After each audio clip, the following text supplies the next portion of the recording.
I went to a bar because it was kind of legendary. It might have been John Stockton's father. Jack and Dan's. That's it. I was there. Yeah. I went to that. I went to that because they said, if you're in town, you got to go to this. So I went to it, and I'm trying to remember. I must have done a game there. That's all I can remember. But it's been so long ago. And Kelly Graves, I knew very well. Courtney Vandersloot, she had a great senior year, and I was all set. I was going to draft a point guard that year, but I was down in the draft, and she played herself up into it. She might have been the first pick of the draft. And to be honest with you, I was hoping she wasn't playing so well so that she could have fell and I could have taken her. This is Off Stage, episode 27. We're on 27. Thank you guys for coming back. I'm your host, Chris Schnabel. I know it's been a while. We have been gone for quite some time, but we are officially back. We're officially going to be releasing, and we are now on episode 27. So we're building again. We're getting back up there. Thank you guys for staying tuned in, for staying around. I mean, we've been trying at Offstage. We've been trying to release some other content as people that know about the documentary series, no, this is from a documentary series, I should say. We've been re-releasing with commentary over the documentary, talking about what we kind of talking about what, different behind the scenes stuff. Offstage started now 7-8 years ago. So just kind of going back into the memory banks to talk about some stuff. And I personally, I'm commentating on it. We're going to have some other guests too, like some people that worked on it, maybe some people that starred in it. We're not sure yet, but the first 2 episodes were recorded by me.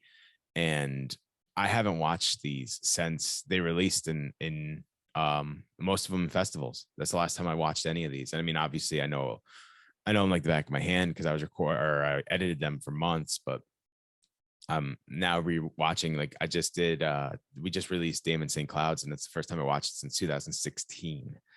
So it's been quite a while since I've seen Offstage Damon St. Cloud. So that's out there now. That's out there. You can go watch it. I'm commentating on it, and tell me what you think. We're just trying to push content, so we're not just keeping it stagnant for a long time. It's been a while. Corey Kispert, episode 26 was August 15th of 2021. So it's been quite a while since we've had anything, but we are back. We are back today.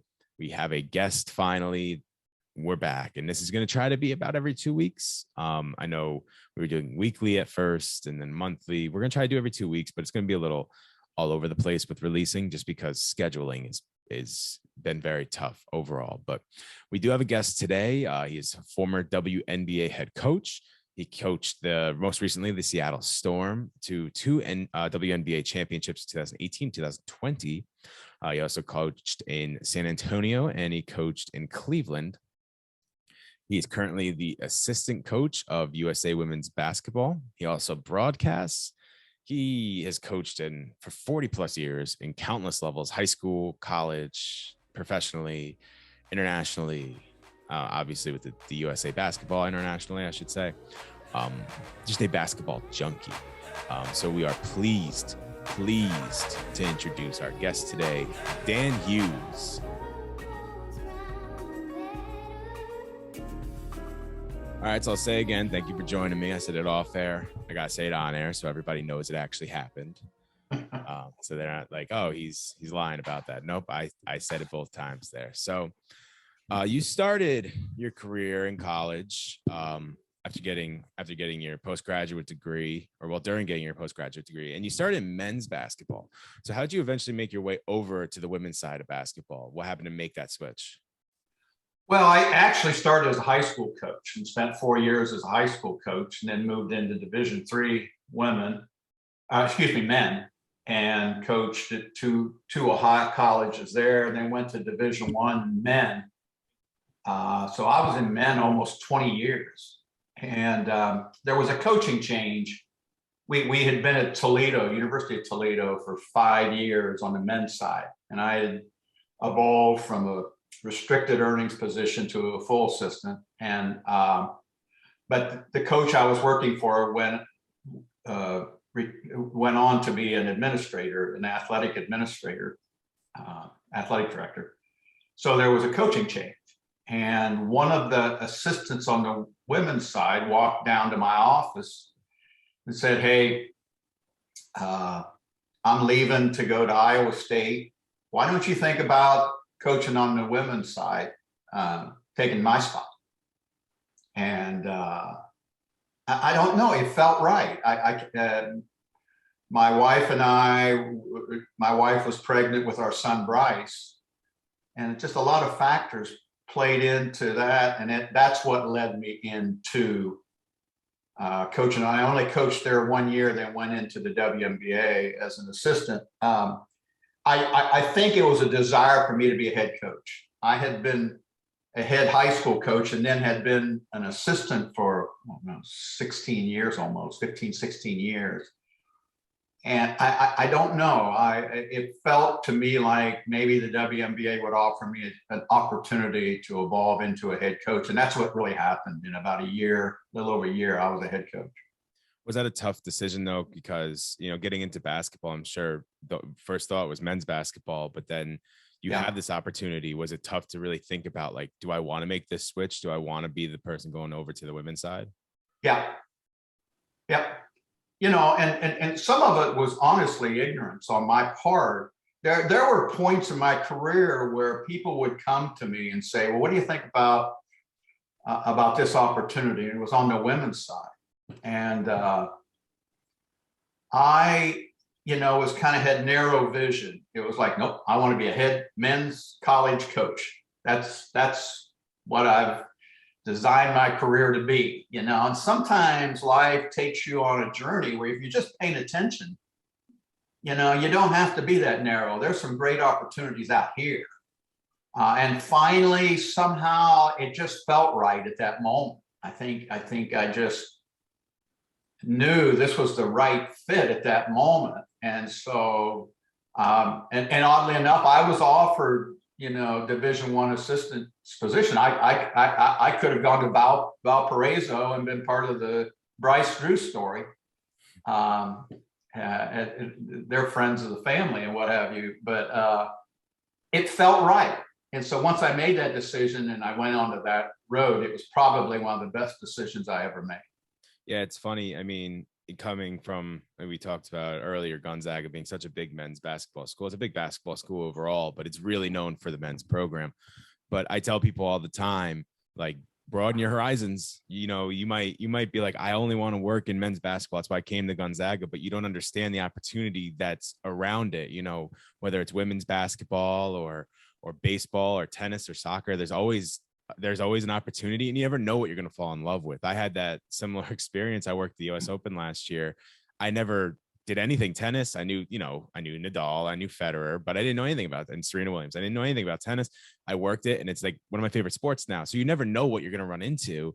So it's very hard to get people to broaden their horizons. People are very stubborn, but once they do it, they're like, then it's just preach it to everybody, like, yes, that's what you have to do. You have to broaden, you have to go out there. Well, I do a lot of speaking, especially now. And a lot of it's about culture and motivation and things like that to a degree. And the thing I tell people, and I wish I would have been a student of my own words because I wasn't for a long time, was you just got to pay attention to the road you're on. And I was always good about, I never tried to be somebody else. I was pretty good about that. I kind of, had enough security about what I was doing. But what I didn't do was pay enough attention to the signs that were going on around us. And your point's well taken. All of us can learn, whether we're in sports or whether we're just in life. We can learn by some of the events that's happening around us if we'll just pay attention to it and have a broad enough look so that we're aware, Yeah. So you said that you weren't really a student in your own words, but when did it finally click then? Like, was there a certain moment that you're like, no, this is actually something I can do? Or was it just deep thinking and finally realizing? Well, some of it became a little bit of my faith journey. I was a very driven personality as a younger coach. I wanted to accomplish these things. I wanted to be these things. And so many times, I don't think I did a great job of just being in the moment of where I was. I was always wanting that next thing. And I was a very driven personality. And I think, one night, I just had a moment where, and I think God spoke to me and said, hey, let me take care of this. You just be the best version of you. I mean, it overwhelmed me that night. And slowly that came about in my life in other ways after that moment, after I stopped trying to script my life and honestly live my life.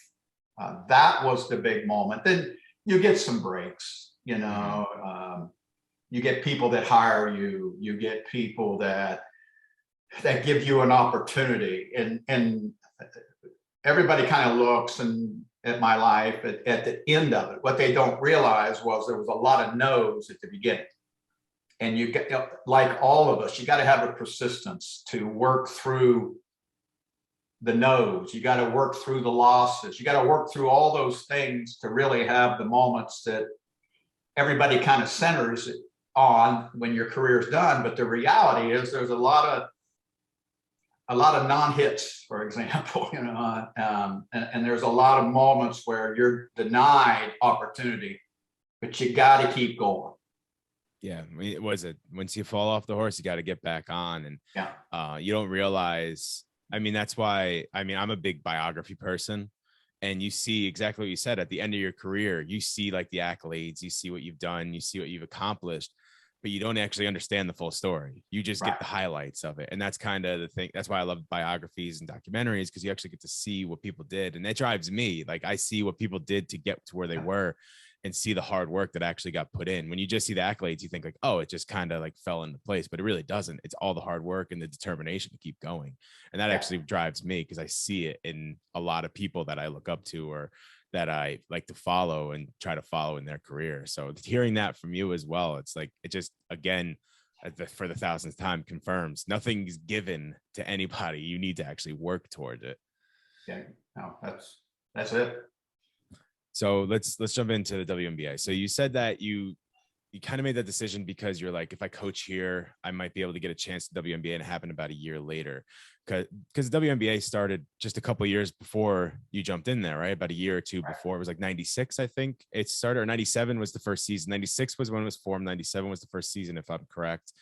And you came in 99, right? Right. Well, so in keeping with my life, and again, people don't always understand this, was, the year before, my father said to me, hey, I'm seeing this professional league for women in the United States. He said, that's something you might want to check out. Now, my dad's not a real basketball guy. He was a business guy, but I think that business thing kicked into him a little bit. So I did, I checked it out. Well, I worked to get an interview and didn't get the job, did not get it. Okay. And in keeping, the person they hired, they went that year and it didn't work out. So they interviewed me a second time and I got the job the second time. And that's, otherwise I would have been in the WNBA in its first year, but I wasn't hired. I was hired in the second year. And to your point, people don't understand how many times you get told no. You can't dwell on that. You've got to keep going forward and make where you're at an opportunity for a chance, that you might not even see yet. So how did it feel to be a part of the infancy of the WNBA? I mean, you were, like you said, you were a year away, one hire away from being right in the beginning, but you still were right in the beginning. How did it feel to be part of the infancy, and then to see what it is today? I mean, WNBA is huge now, especially after 2020 and the bubble and everything that happened there. It's just, it's huge now. Well, you start to realize the reality of growth in products. I I was a pretty good student of the NBA, and I still am.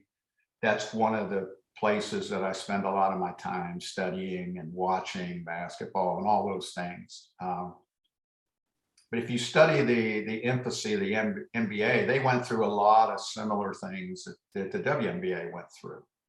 But being a part of it, I really wish people could have some of the memories I have of some of the players that were part of the late 90s and early 2000s and what they brought to our sport. You know, they really were some very influential people in the stories that now come out about Sue Birds and Brian Stewarts and Jewel Lloyds and people like I coached, Becky Hammonds and all that. You know, those people back at that time laid the groundwork, and they really believed in this league when a lot of people, well, I don't know if it'll make it or not, you know. Well, they put in, just like we talked before, they put in the persistence that was needed, you know, the building blocks they put in. And I wish people, and I hope probably someday there'll be a great documentary of a lot of names of people that probably aren't common names now, but quite honestly, they should be, and maybe someday will be. Well, don't sell yourself short. I mean, you just said before in the beginning of this, you were like, you saw this league and you made the whole career change because you're like, this is something I can really, so you believed in it too. You bring up all these people that believed in it, but you clearly believed in it as well. And you were correct, because it's really grown and you had a great career there. And it's really, I mean, even 5-10 years ago, looking at the WNBA from then to now, it's really, really grown to a superpower league at this point, which is great to see. And I think there's lots of reasons for that. You know, to be honest with you, you know, the players have gotten better. And I think the game itself has evolved in certain ways, certainly from a standpoint of I think fan appreciation and what have you. And that's, you know, that's exciting to me. I love a landscape that, and my son was a little bit ahead of it, but I used to walk into my son's room. My son was a Division I basketball player at United States Air Force Academy, but I would walk in his room as a high school young man, and he would have NBA people and all that, and he would have WNBA people all across his walls. And that to me is a landscape that I really love, where young men and young women can look at professional men and professional women in an inspiring way. And I think that world's getting closer to that right now. Why do you think basketball holds that? Like, I mean, you see kids, I mean, I had sports posters. I was a big baseball fan, but I had baseball, football, but basketball really seems to be the one where kids connect to the athletes. What do you think that is? Do you think it's because the personalities shine more? Do you think because it's just so like oversaturated now in media, where you always see LeBron James, or you always see Sue Bird, Kansas Parker, Courtney Vandersloot? I have to bring that up because the Zags, but like, you know, you see all these players. Do you think it's just because of the oversaturation of NBA players in media, or do you think it's because the personalities really shine? Do you think it's because they have, like, I mean, the TNT NBA is some of the best pre and post game out there? I think some of it has to do with the nature of the sport, to be honest with you. You know, you're talking about 5 players. You're not talking about 9 like in baseball. You're not talking about, you know, football, which has offense and defense and what have you. So, and you're talking about where you really get a chance not only to hear their stories, and, you know, athletes are interviewed so much more now, but you get to see them up close when they play. You know, you feel like they're in your living room. And that was something that I learned when I was in San Antonio with the Spurs. You know, Tony Parker, Tim Duncan, Manu Ginobili. Everybody when I came to San Antonio, felt like they were part of their family. They were in their homes. And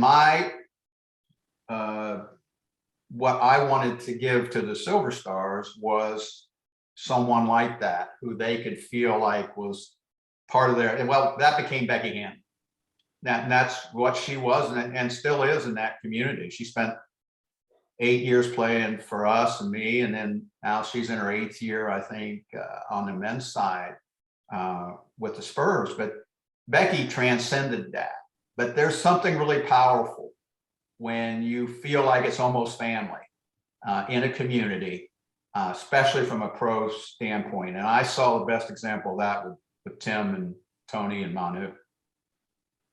And Becky Hammond now, I think it was with Las Vegas, just signed as their head coach. It was the first $1 million head coach in the WNBA. So just to go back, like, to how it's grown, you know, you're seeing all these firsts, and it's because of somebody that, if you followed WNBA or something like that, might have seemed like a while, but actually it's pretty quick for a league to grow as fast as WNBA has, because it's only been a little over 20 something years for that. And usually you see stuff like that, like the NBA, you didn't really see that until the late 80s, early 90s.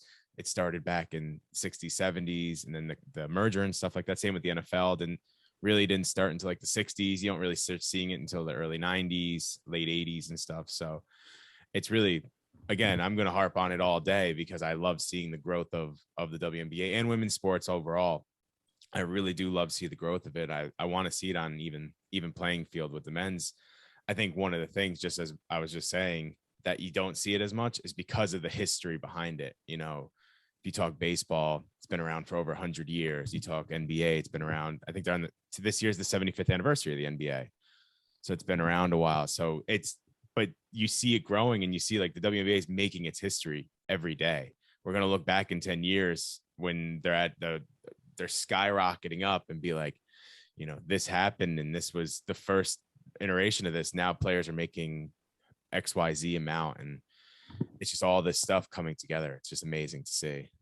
Well, the thing that on my journey in the WNBA that I always found was that if I could get people to come to the games in the arena, whether it was females or whether it was males or male coaches or people that were entrenched in men's college or entrenched in NBA, whatever, if I got them in the arena, they really enjoyed their experience.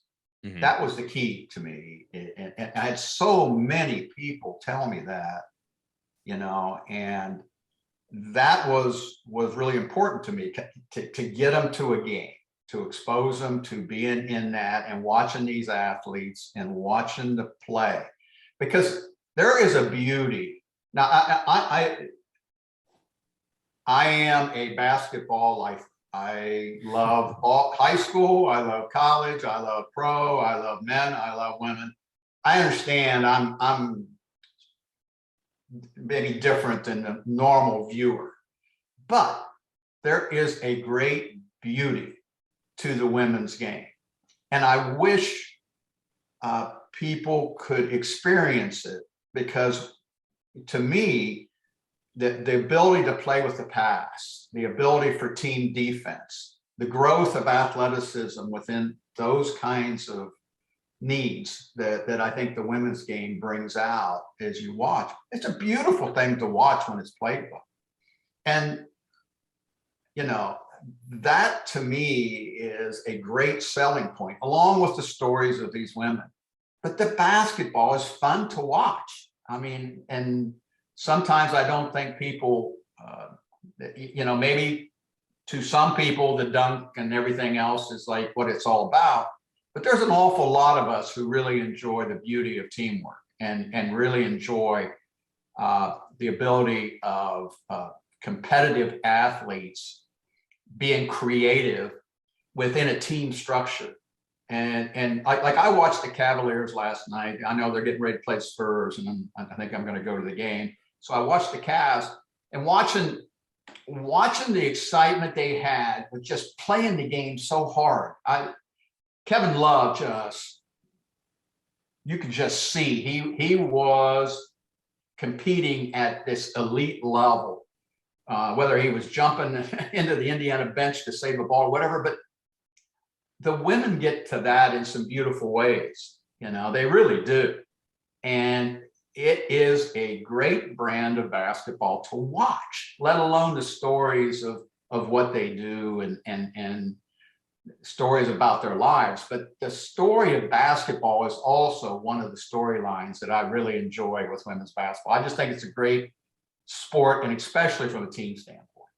Do you think that's why in some ways it can be difficult to get people that enjoy the NBA over to WNBA? Because if you think of the NBA, like you have the Cavs who play great team basketball, but they're not talked about. But what's talked about are like LeBron James, who I'm sure they play team basketball occasionally, but really it's about like him getting ISO and kind of hooping. It's not really about getting open by passing or setting screens. It's really, let's get him open, get him to the lane and get a dunk or get a layup or just get to the hoop. And whereas in WNBA, as you're saying, it's a lot of team basketball, but it just doesn't get as publicized as maybe it did, early in the NBA stages or something like that. It's very about the athleticism now. Do you think that's part of the reason it can be difficult to get people over? Well, possibly, but I like take LeBron, which I think is a great example. I think LeBron has all the ability, for example, to play in a team and be remarkable. Now he may need a stage where it's at its highest points. It may need to be playoff basketball. It may need to be a championship series, but he understands the game in some great ways. And when it really, really matters and resonates, he knows how to function within a team structure in a huge way. And I think that sometimes people, we live in a society where we want a great moment, all great moments, and we don't want to kind of just wait for a little bit of the chess match that creates this great moment. We just want to get to the highlight. We just want to get to that. But we lose some of the real beauty, I think, of a lot of things, including basketball, where you have this back and forth or this struggle, and then all of a sudden you have that defining moment. And because you hung around and enjoyed and watched the competitive nature, it makes that great moment even more grand, that you kind of know the background into that moment. But that's just me. And I'm a basketball holic, and I love it, and I love all kinds, and I can appreciate all kinds, and I watch all kinds. I mean, I have 5 TVs in my basement, and you could have anything from men's, women's combinations to WNBA, NBA, whatever. They're all over the place, and I love it all, and I'm totally fascinated. I just want to see excellence. I kind of want to see, and to get excellence, and I would put LeBron in this category. You put him in a championship structure, that man knows how to play a mature brand of basketball that is very much empowering to himself and to others. But that's the key sometimes with so many of us. You need to do it on a daily basis, to be really good and not just ascend to that moment. To get to that moment, you got to do the right things on a daily basis. It's funny you say that about basketball, but we just talked about like knowing the struggles and the ups and downs instead of just playing off the final career numbers or the final numbers you see. It's like life's just like that. You appreciate people more, or you appreciate the story more.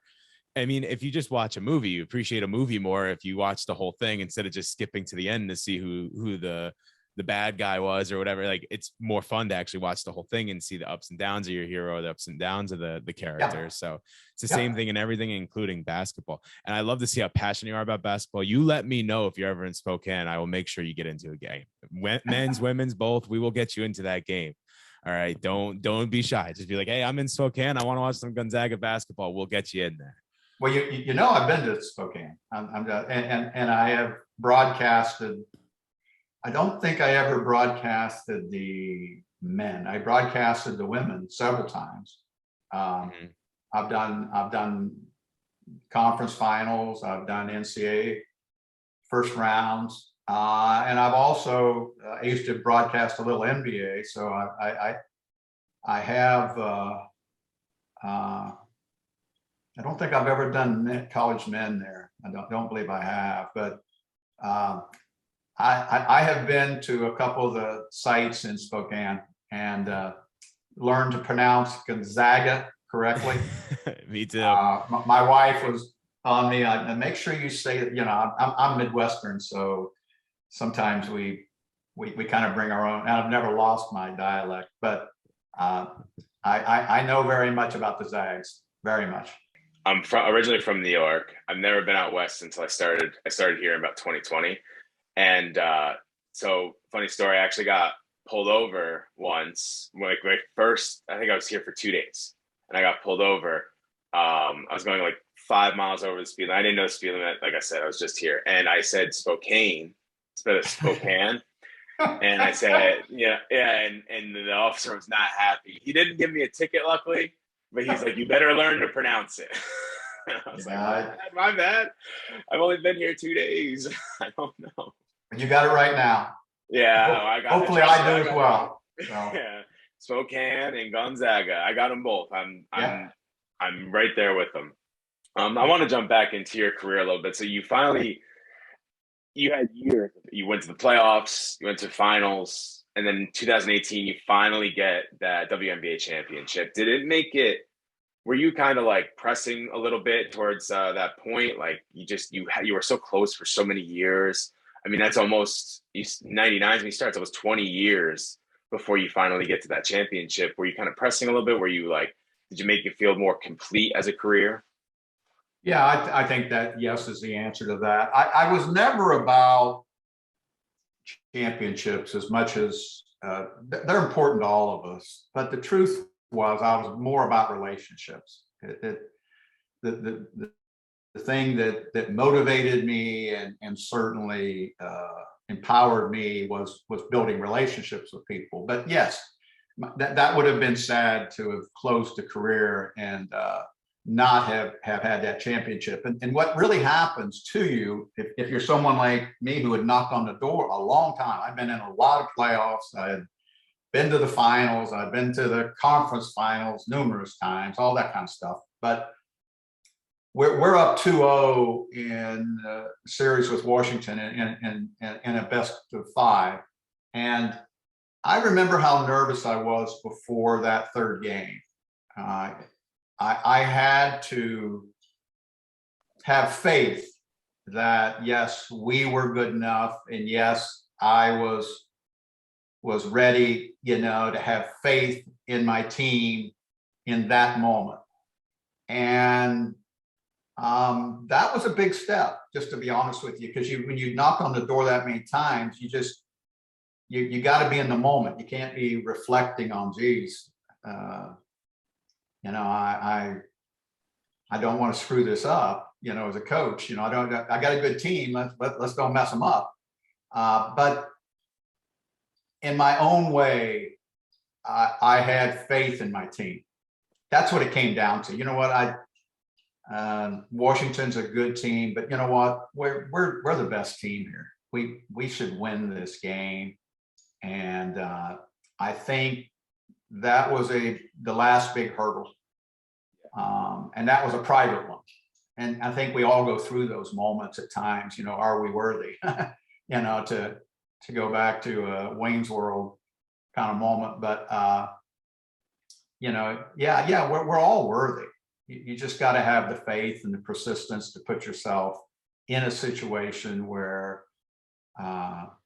you don't get in your own way.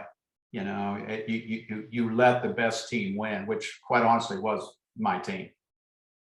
You also don't want to end up, there's a lot of coaches or players that get that stigma of like they were great, but never were able to get over that hump of winning the championship.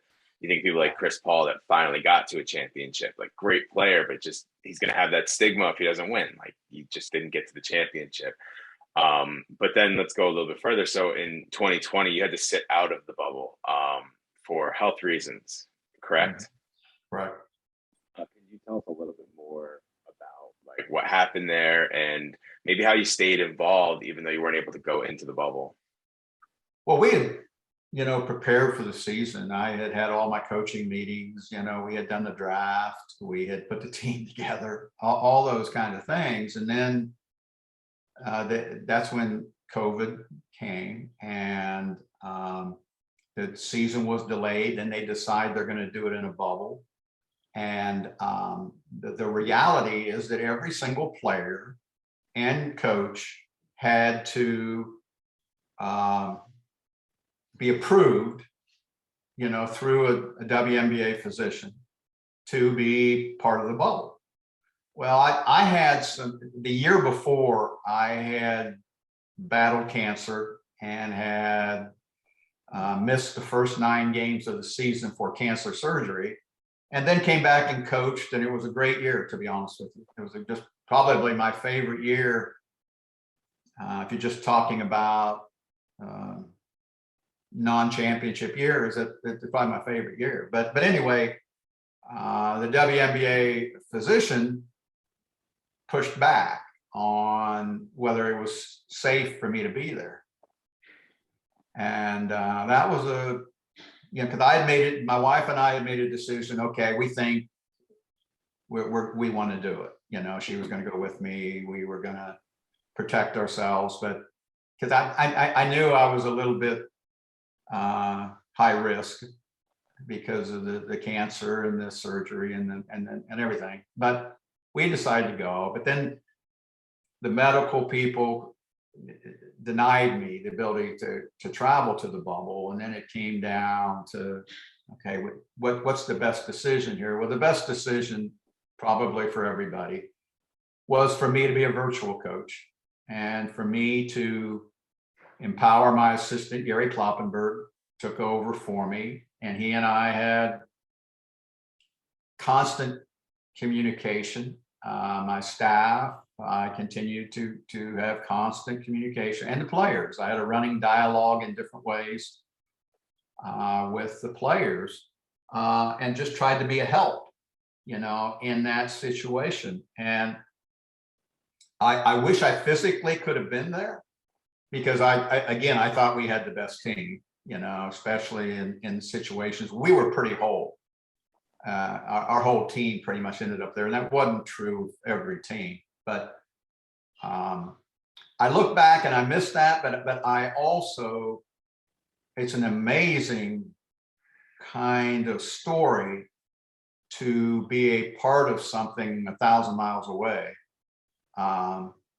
and to understand how to empower others, but not get in their way because you're physically not there. So there were lots of great stories to it, and the team really responded well. We came out of the number 2 seed to win the championship, and so it's a great part of my saga. I'm not,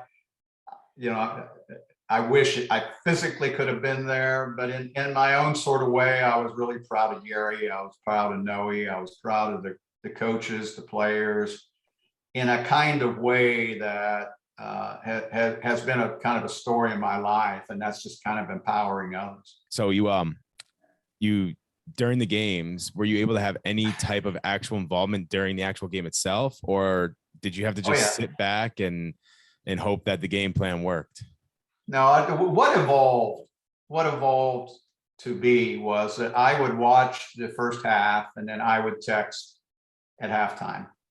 And when they went into to halftime, they had my thoughts. Okay. And then I always prepared the next game. Like when the coaches would wake up in the morning, I would have a list of things that I had prepared for the next team. And I had the ability, it was a very unique situation. You got a head coach who, a lot of times as head coach, you watch your own team and you watch the opponents to a degree. But I watched every single game in the bubble. I'm every single game, not only ours, but because of the unique situations, I watched every game. I watched, for example, Las Vegas play all 20 games, and then to play. I watched every game, so it was a unique situation, and I kind of functioned like an advanced scout. I would send Coach Klopp all these things, after the game, and he and I would periodically talk, and he would have that sitting as he woke up in the morning in the bubble for the next opponent. So he was preparing, and he could take those thoughts into play and practice or into the game. But at halftime, I would watch the first half, and I usually had 10 to 15 things that I would send to them, as they walk into halftime. And then after the game, I would congratulate them or talk to them. And I did the same things with players. I didn't text players every game, but periodically I would react, because when you know your team really well, when they need a little encouragement, you kind of know when they need a little focus. And coming from me, by means of a text or a video or a conference call or a phone call, it was unique. It was, and I've seen NFL guys now in the short term and NBA guys. We've all had to kind of make use, maybe not as extended as I had, but we've all had to make use of that at the pro level because of the protocols that we now deal with. And all this being together, the protocols and the bubble and how that went, did that kind of lead into when you retired into the 2021 season? You retired in season. Did all this kind of add up to you, or was it just time to go? Well, when Seattle asked me to come back for another year, to be honest with you, it was to help prepare Noelle Quinn, a young assistant, her opportunity to take over. And when we started the season last year, we were 5-1. We had won 4 straight games. But the team was now put together. A lot of times in the WNBA, you're waiting for people to get back for various reasons. And to me, it was handing it off. One of the things that I've wanted to have happen in my career, and it's happened to me quite a bit, is, I wanted former players of the WNBA to be a larger part of our coaching ranks. And that's always been really, really important to me, that I be a proponent for former players now in those positions. And so that it was just time. You have conversations with your ownership, and it was just time. It was just time and we were in pretty good shape at that moment, as far as the team was together and it was healthy. We were 5-1 and off to a good start. And it was just time. But that's the thing that, and I came back knowing that at some point I would hand it over to a younger coach. I just didn't know when, but that became the time. Do you wish that you had, a lot of people, when they announce their retirement, they get the full send off? Do you wish you had all that, or were you happy with how you decided to do it? No, because if you study my career, I retired once before. I retired out of San Antonio, and I had a lot of those moments. I had people do some wonderful things to show their gratitude. And then a year later, I come back to coach Seattle. So I didn't necessarily want that same thing again. I don't think that was fair to the people that did it. I came back to coach at Seattle, and it was truly one of the best decisions I ever made, because it gave me a chance to be around great teams and great, players, and it put me in a position to coach with USA Basketball in the Olympics and all those kinds of things that were just amazing. So no, I think, in an odd sort of way. How you stop coaching is very, very hard for us that love it, because there's days I miss it tremendously, but we all are kind of different in how we choose to step away from the game. And the thing that helps me a great deal is that so much of the WNBA is now being coached by people that have been part of my life. 6 of my assistants are head coaches, and Becky Hammond is taking over, and she played for me for 8 years. So you got 7 out of 12 teams that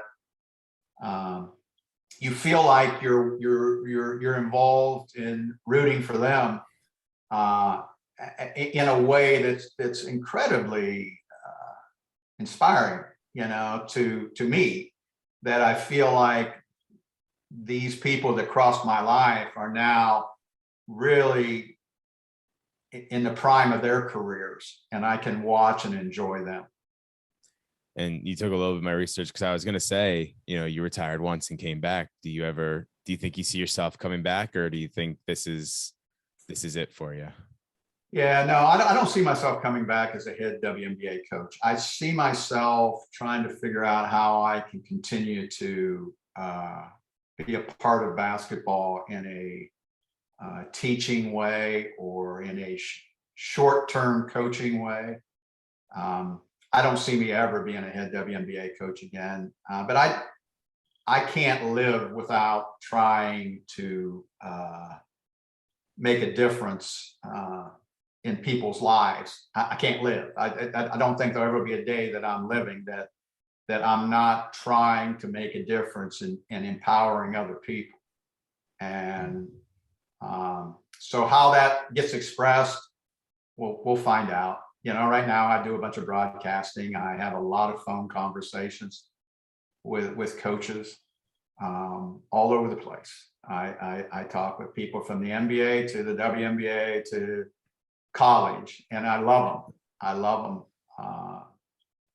Those things are very enjoyable. So you feel entrenched like that, but what the future holds, I'm not quite sure. I'll trust God to make that a little bit apparent to me. But I have no real desire to become a head WNBA coach. I would only entertain some different things. Well, I hope part of that future is getting a book together, because I can tell you'll sell one copy right here. I'd love to read it about your career and stuff like that. There's been such not only an enlightening conversation, but it's just learning about how you got to where you are. It's just, it's something that keeps me driving to trying to get to where I'm going. Well, thank you. And that is something that has, because so many people like yourself have said that to me, that I'd step back a little bit. I don't really want a book about Dan Hughes, but I would love to have a book about empowering others. And right now, if I had a working title, it would be that. And some of maybe use my life as examples of that.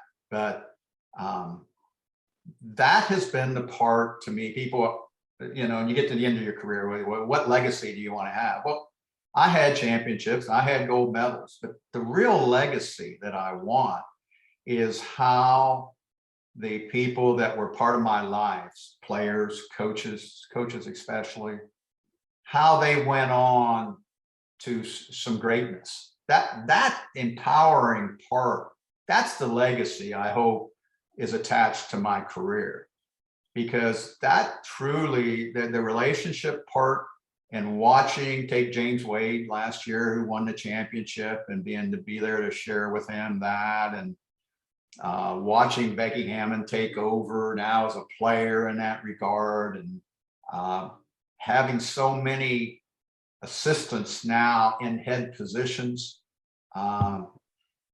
That is the legacy I hope, because that's one where you kind of pay it forward. You pay it to people who have intersected your life and made you successful in those moments, and now hopefully they can take their moments and even go to greater heights. You said some really inspiring words, and everybody that's listening, take the advice, run with it, because it's the best advice you can get, and it's the toughest to actually follow.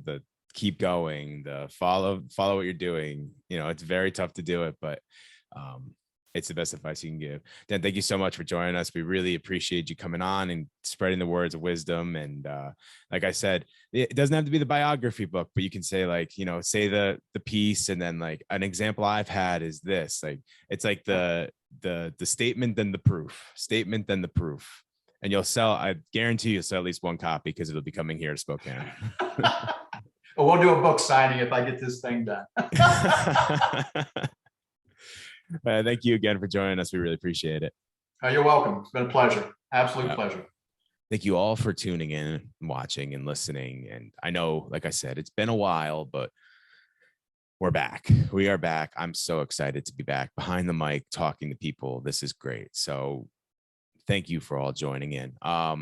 If you want to find more Offstage, maybe the documentary series we were talking about, we are on YouTube, Offstage. We are also on Instagram, off.stage.media. It's not radio anymore, it's media now, because we're doing a lot more of other things. You can listen to all of these Off Stages all the way back to episode 1 with Kid Quill and Ivy Marie. On YouTube, you can watch them. You can listen to them on Spotify, Apple Music, Google Play, Castbox, iHeartRadio, wherever you get your podcasts. You can listen to all of these. You can also go to the YouTube page and see other things. We have live performances. We have the documentary series. We have the documentary commentaries. Episode 1 is out now. Episode 2 should be out shortly with Casey Grennan. So there's lots of stuff Offstage wise you can actually look into. And outside of Offstage, I mean, we're a big fan of the Cup of Joe's podcast. You can go listen to those. We're a big fan of Sketching Up podcast. Go listen to that. So we, and you know, we're just big fans of a lot of stuff. So there's so much media you can consume now. Why not make Offstage a part of it? So you can find us there, off.stage.media on Instagram and Twitter. Although Twitter doesn't have the dots. So it's just Offstage Media on Twitter, and you can find everything you're looking for there. Thank you so much for coming back. Let's keep the Offstage going. See you next time when we have our next guest. Thank you again. See you later. Bye-bye.